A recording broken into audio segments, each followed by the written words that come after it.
Well, look who's back. Hey guys, how are you all doing? Firstly, sorry it's been such a while. It's been a long year, a very long year.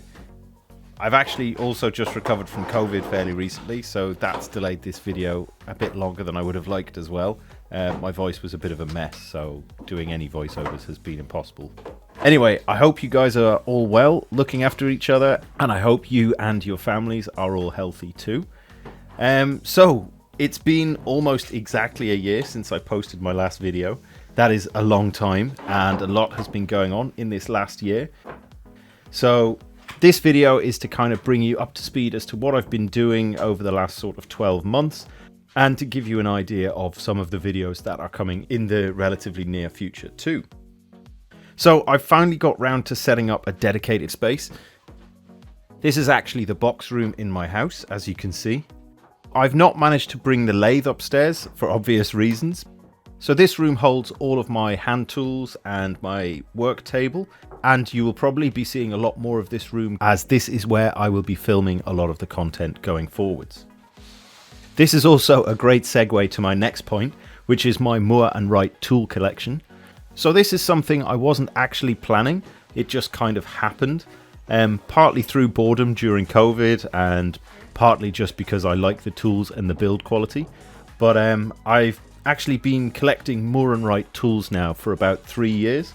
It has been rather expensive and rather time consuming and a logistical nightmare with postage and Brexit and everything else. I actually live in Ireland, but a lot of the tools come from the UK, so yeah, getting them all mailed across has been very pricey and a bit of a pain, if I'm honest.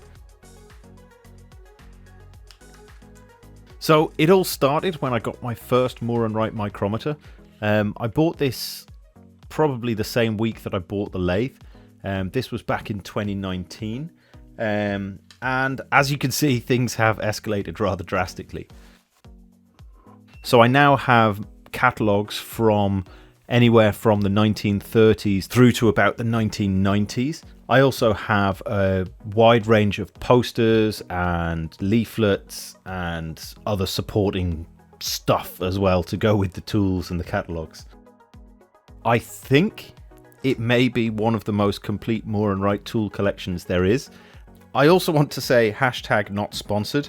I actually bought and paid for literally every single one of these tools. So one thing I am thinking of doing is starting a series called Tool Talk, something along those lines. The concept is basically to go through every single tool that I have. Each class of tool will have its own video where I'll introduce the tool from the catalogue, any paperwork or posters that I have, then talk about the usage of the tool, any maintenance, how to calibrate it, and other bits and pieces that may be irrelevant as well. So I can also include what each item cost me, how easy it was to find, how rare they are, that kind of stuff. So yeah, let me know in the comments below if that is of interest, and I suppose I'll do my best.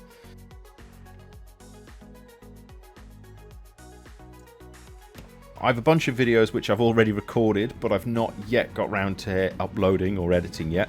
They are coming. Each video takes me around 14 hours to edit and then do the voiceovers and upload and everything else.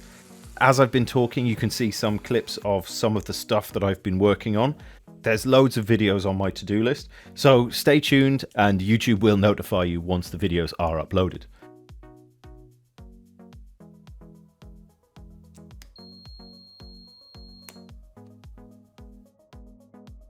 Fans of Keith Appleton will also be well familiar with the Barco spanner.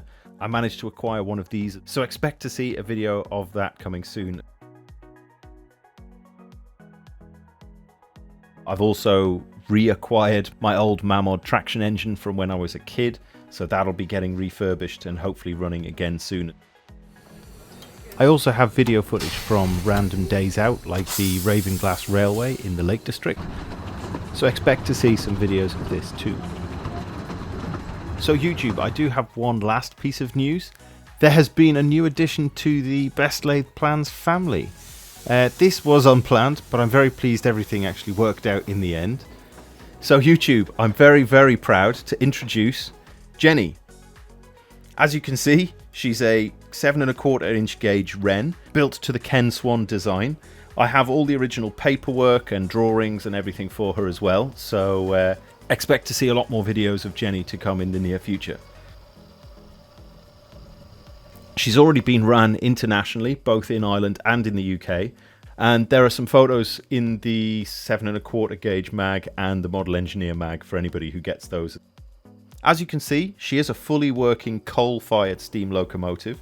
I did have to get the boiler recertified and a few other bits and bobs just after I'd bought her. It was a bit of a risk, but it was a calculated risk, and I guess I'm going to post a whole load of videos specifically on Jenny over the coming few months, so expect to see some of them appearing soon. If those videos seem interesting to you guys and you're not subscribed already, make sure you click the subscribe button and YouTube will notify you as soon as the new videos are uploaded. I've already got tens of hours of video of her from various steaming adventures, so yeah, feel free to post in the comments if you have any suggestions on what you'd like to see, and I will do my best. Anyway, sorry for being away for so long, and thanks for taking the time to watch this slightly longer than planned update video. Once again, anybody not subscribed to the channel, if anything in this video sounds interesting to you, make sure you do click the subscribe button and YouTube will keep you informed as soon as a new video goes live.